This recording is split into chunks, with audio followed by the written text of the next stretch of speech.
Okay, everyone, it's a couple of minutes past the hour, so we're going to go ahead and get started. Welcome to the Crossref Metadata Health Check with a focus on OJS users. We give these metadata health checks quite often. Sometimes we focus on particular systems, sometimes they're more general. My name is Amanda French, and I work at Crossref as the Technical Community Manager for ROAR, the Research Organization Registry. And we also have Sally Jennings here, and she is a member support specialist on the membership team. And she'll be monitoring the chat for your questions. Here's what we're going to go over today. We're going to talk about what metadata is and why it's so important, why you should be checking its health. We're going to go over our main tool for monitoring the health of your metadata, which we call the Crossref Participation Reports. And we're going to talk specifically about how to update your Crossref DOI metadata using open journal systems, which of course does have several versions, and we'll talk a little bit about that. Then we'll try to leave at least 15 minutes, hopefully more like 20 or 25, for you to actually check your own participation report, maybe attempt to use your own OJS installations to update your metadata and to ask us questions. We do ask that you follow our code of conduct, which is available here. In general, we just want to keep these sessions safe, respectful, and productive.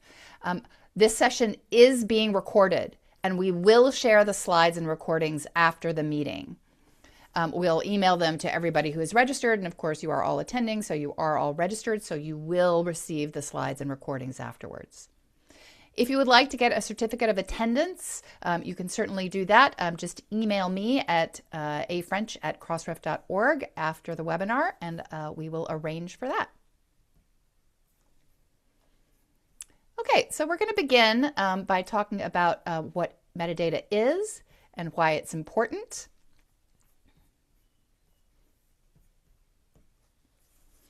Metadata, as many of you know, really specifically means data about data. It's information about content in the context of Crossref. So when you register a DOI with Crossref, you are not only just getting a specific DOI. That DOI is kind of the, in some ways almost the least important part of what you get from Crossref. A Crossref DOI is accompanied by very rich metadata, very rich information about the piece of content that the DOI references. So you're probably all familiar with bibliographic metadata, such as an article's title, its date of publication, and its authors. But there's often a lot of additional metadata that's very useful in different contexts.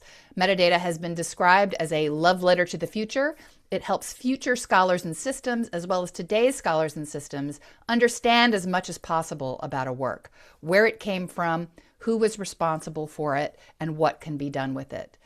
It is also true that in a world where machines are consuming so much information, making sure that that invisible metadata is rich can help machine users of your content raise the visibility of your content and help people understand how they can use it, where it came from.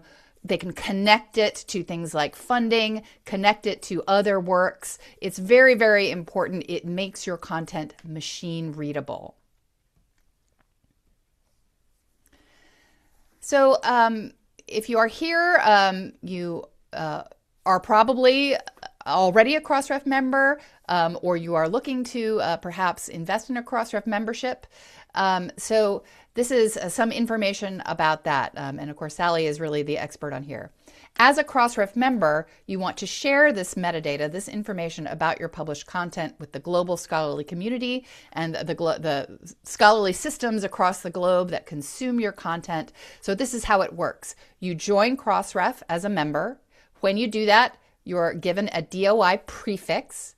And you'll use that prefix to create a unique digital object identifier, or DOI, for each published work. You register that DOI and its accompanying metadata with Crossref, and then Crossref shares that information in consistent machine-readable format with tens of thousands, maybe even hundreds of thousands scholarly systems and individual scholarly users through Crossref's free REST APIs. This is, a diagram that can show how that works.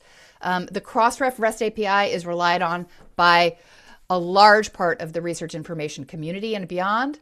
We receive nearly 2 billion requests each month through our APIs. So again, I mentioned that enriching your metadata helps make your content more visible, and this is how that works. It works invisibly through machines consuming the Crossref REST API and the metadata that you provide to Crossref as a Crossref member. Our metadata is used by metrics and analytics tools such as Web of Science and Scopus. It's used by library discovery systems to find content their researchers have access to. It's used by Crossref members themselves to check references, and organizations such as DOAJ, the Directory of Open Access Journals, use our metadata in their journal review process. It would be hard to find a widely used scholarly system that does not make use of Crossref metadata, perhaps indirectly through another system. Very widely used content. Most tools that you use in scholarly communication use Crossref metadata, so registering DOIs and metadata records means that your content will appear in these downstream systems, making it more visible, more discoverable.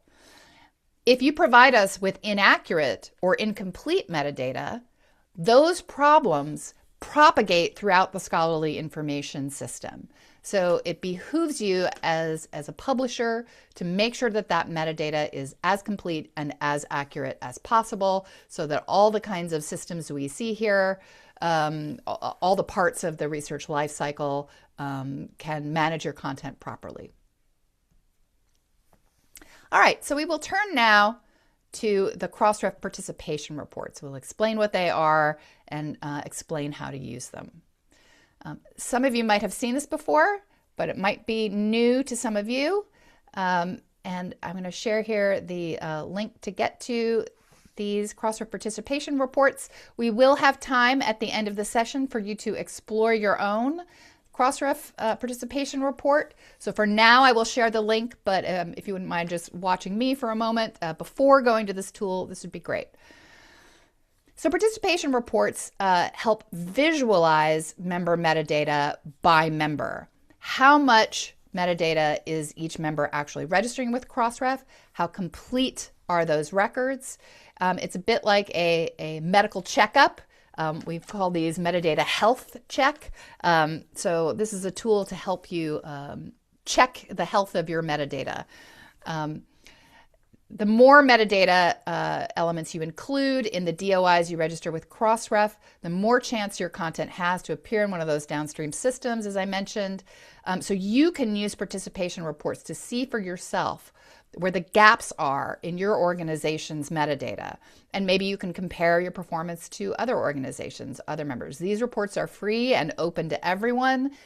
They're just sort of a visual way of looking at what is already available via the Crossref API. So I'll walk you through the interface. The key thing that you do is you look up a Crossref member. You can see that here. This is a brand new feature that we have where you can choose dark mode or light mode. You just need to start typing in the name of your Crossref member organization. You'll start to see it appear in a drop-down list, and then you click to select the organization. You do need to remember the name of the organization that is registered as a Crossref member. Sometimes that can be slightly different from the usual organization name you use, but in general, you should be able to find your organization this way. When you do select an organization, here we're using as an example Chulalongkorn University, you'll see the main page of the report and information about the organization. This organization, you can see, is registering several kinds of content This page is showing information about journal articles, but this organization is also registering reports. It's also registering dissertations, and it's also even registering a few books. So this is the name of the organization. This is how many total registered records they have with Crossref. And you can also do lots of other things on this page. We have here several of the most important metadata elements. These are by no means all of the metadata elements that are included or that can be included in a DOI, but these are some of the ones that we consider most important. References, a reference list. Abstracts, does this journal article or piece of content have a short description of what it is? ORCID IDs for contributors to the content. Affiliations, meaning do we know where those contributors are employed usually, or where they're affiliated with. ROR IDs for identifying those institutions where authors are affiliated with. Funder registry IDs for identifying any funding sources. Funding award numbers for if content is funded. Very often content is not funded, so they may not have these. And then these other ones, crossmark enabled, text mining URLs, license URLs, and similarity check URLs. These are sort of Crossref specific things, but they do help. For instance, the similarity check service is something that a service that Crossref provides to see if such and such a content is overly similar to another one. It's essentially a fraud detecting thing. A text mining URL is a link to your policy about whether entities can consume your text. License URLs are where you talk about your license. Maybe it's openly licensed for everyone. And then Crossmark helps you explain whether or not you're going to show updates to your content. But some of the most important ones are these first 7: funding information, affiliations, ORCID IDs, and all of that. For this member, you can see only 2% of their journal articles do have a reference list. Now, again, maybe that's because their journal articles don't have reference lists, but the more likely case is that for this member, they just haven't been registering their reference list. The other thing I wanted to show is wanted to talk a little bit about time periods. When you first visit this page, the default view is for current records, which includes any records published or issued in the current calendar year or up to 2 years previously. For example, in 2026, current records are those with the publication date in 2026, 2025, or 2024, and anything published or issued in 2023 or earlier is considered a back record. But you can just adjust this drop down right here to change. You can look for all records, you can look for only current records, or you can look for back records, whichever you like, for any of these content types. So that's an important thing to notice on this participation report screen. You can also toggle between these different content types, and again, choose all time for any of those. And there are, this particular organization probably doesn't register data sets or preprints, but if they did, those would show up here. And then this is a really nice feature as well.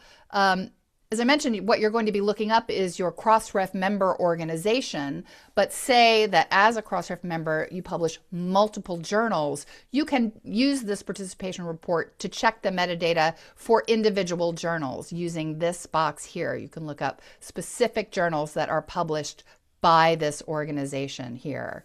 And in that case, the report will automatically update to show metadata percentages for just that journal title rather than the total content for the member. This is important as there may be different editors depositing for different journals, and they may not all collect and include the same metadata in their deposits. Once you've toggled and filtered all the selections that you want, you'll be able to see the results for these metadata elements. These little eye icons are really important. These will tell you what is being measured here. So if you're confused at all about what something is measured, you can hover over that button and click links to additional information. And let's now take a look at each of these metadata elements individually. We choose them because they're important elements to include that can either help increase the discoverability of your content or provide a useful trust signal to the scholarly community that you are publishing in a trustworthy way. I talked a little bit about this already, but references, abstracts, ORCID IDs for authors and contributors, affiliations for authors and contributors, ROR IDs that identify the organizations that are named in the affiliations, and funding information. That's some of the key, those are some of the key metadata elements.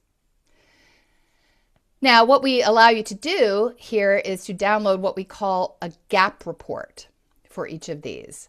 So what you can do is measure the gaps you have in your metadata. So you can see these to an extent here. You can just see, for instance, that this organization for journal articles for all time has only 2% references and 0% affiliations. So if you download the gap report, what you can do is choose a particular field, and then it's best usually to do at most one or two of these. You can choose all of them if you like, but you could say, for instance, we're going to concentrate on affiliation metadata. Click that, and then you'll be able to download a CSV that will give you the specific DOIs that are missing. For instance, in this case, references. So if you go back here and you choose references, you'll be able to download this gap report in a CSV that will say, here are all the individual DOIs that are missing references. So it's a really, really useful way to see, here is the metadata that we want to improve. Here are the specific DOIs that are missing that particular metadata. It's a very simple format. It lists the DOI. Oops, I'm sorry. It's a very simple format. It lists the DOI, the date, and what's missing. You can get up to 5,000 records in this report download, and if you require more records than that, you could provide that, but you'd need to request that directly from our support team. But hopefully, 5,000 is a good number to start with. You can update the metadata for those 5,000 records and then move on.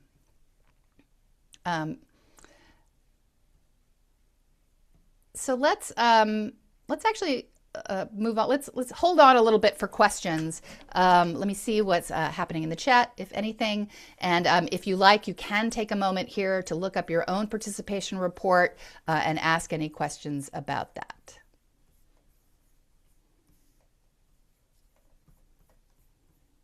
Let's see.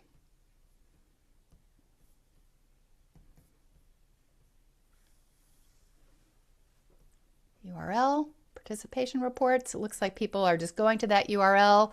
So feel free to take, as I say, just a moment now, look up your own participation report. No, Sunday, I'm sorry, this is a webinar, so I can't enable you to speak, but you can type any of your questions in the chat or in the QRA. If you are a regional journal published in media, how can you deposit your reference? So the key is really any journal, you would need to first have a Crossref membership. Do you already have a Crossref membership? Great. The key then would be, we'll go on right now to talk about exactly how you deposit your references using OJS. Hopefully that will answer your question, and we'll go on from there, but let us know if it doesn't. Okay. We just reactivated the account. We have OJS platform, but don't know how to navigate putting the DOI on the OJS. This is exactly what we're going to cover right now, Sunday. We'll go over this right now, and then if you do have additional questions, we'll attempt to answer those. Some of them may require you to actually contact Crossref support, but we will go over right now the mechanics of how to deposit metadata. Okay, here is how to update your Crossref metadata using open journal systems, which we're assuming all of you are doing for right now. Before we get into this, we did want to mention that it makes a big difference what version of OJS you are using, how you deposit DOIs.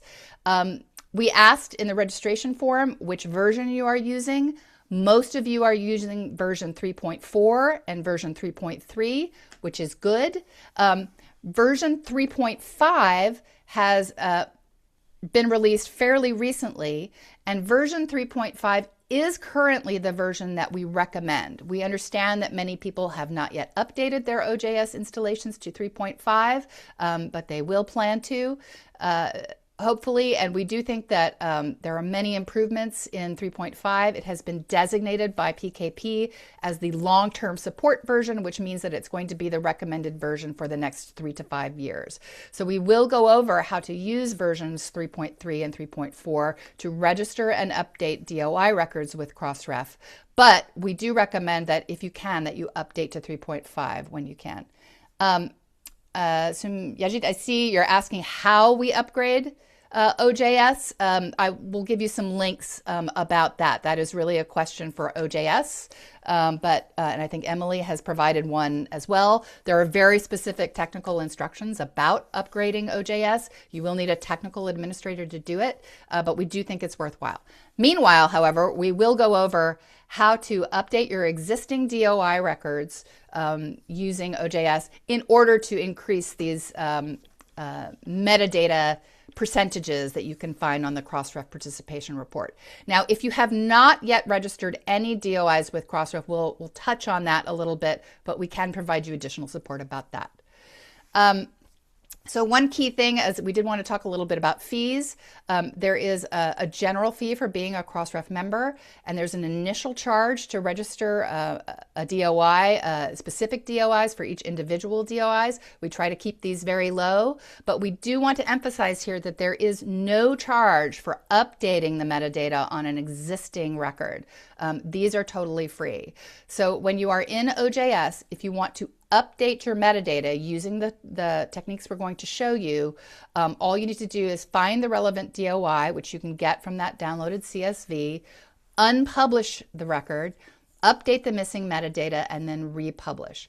And we really recommend that you focus on references, abstracts, authors, affiliations, and funding information. This is really great metadata to update to make sure that your DOIs are discoverable. So references, this is true. This is available in really any version of OJS. There's 3 steps to set it up. Here's what it looks like in the participation report. If you're measuring whether your references are available, here's how you want to set that up in your OJS. You would go to settings. You do need to be at least a journal editor to access this, but you would go to your workflow settings, go to metadata, and make sure you click this box, enable references metadata. Then you have an option to ask the author to provide references or require the author to provide references. And then once you do that, there's a text field, which I guess we're not showing here, but where you can enter those references for each journal article. So that's how you do that for references. That will improve your percentage on your articles in Crossref.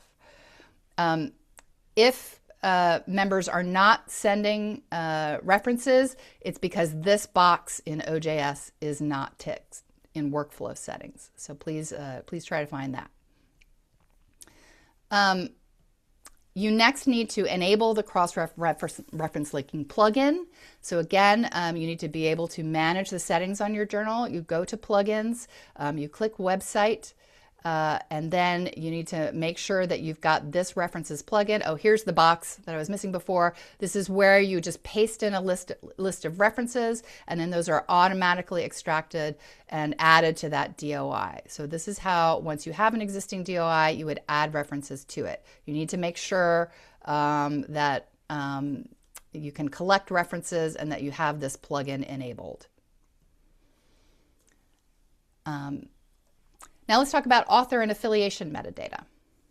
That includes ORCID IDs for your authors, affiliations for those authors, and ROR IDs for those authors. If you are using OJS 3.5, there's no, well, actually, I'm sorry, for ORCID IDs, there is no plugin needed. You can go to Publications Contributor, click Edit under the author name, and then add an ORCID ID for that author. So you just need to find the field, add in the ORCID ID. Of course, editors could do that, but it's good to ask authors for their ORCID ID when you're requesting submissions. However, there is an optional ORCID profile plugin.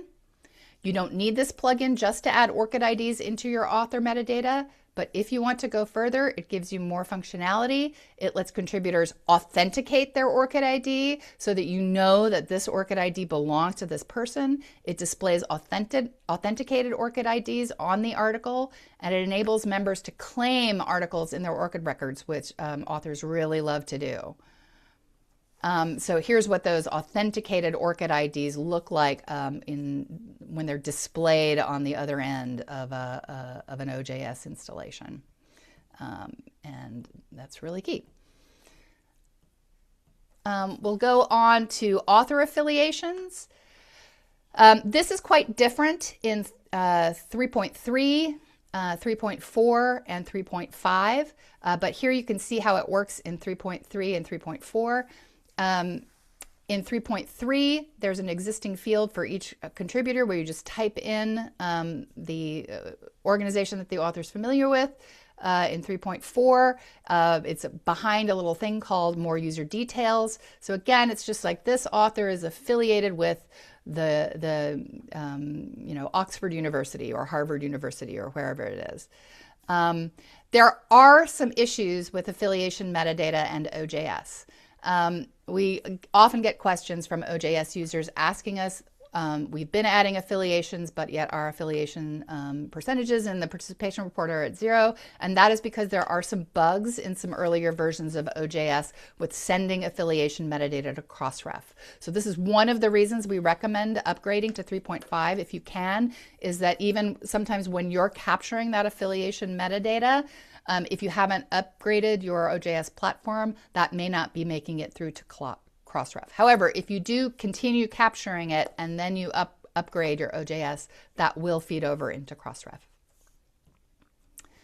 I work with ROAR at Crossref, so this is one of the things that I am always very interested in. The ROAR plugin is optional. You can add that in plugins, and you can capture ROAR IDs for affiliations. ROAR IDs are like ORCID IDs, but they're for organizations, not individuals. And this plugin does collect and display them. The plugin does not help send them through to Crossref metadata. So really, this is mostly a love letter to the future type thing. If you capture these, you will be able to send those through to Crossref eventually. And finally, before we get into some more specific questions and some more specific practicing, I just wanted to mention funding metadata. So funder registry IDs are used to identify a particular funder that might have contributed to an article, and funding award numbers can be used to specify the particular award, the particular grant. There is a funding plugin for 3.3 and 3.4 and 3.5. This is going to be built into the core functionality of OJS 3.6, but that's a ways down the road. So for all versions, what you would need to do is install the funding plugin and then go to publications and funding data, and that will allow you to add a funder name and, if necessary, an award number or grant number for any funder who has contributed to a particular journal article published with OJS. All right, I see the chat has been quite active. I haven't been able to look at it a lot, but we are at only half past the hour. We do have plenty of time for you to answer your individual questions. I am actually also going to share these links. These are really helpful links that have lots of documentation about this, but we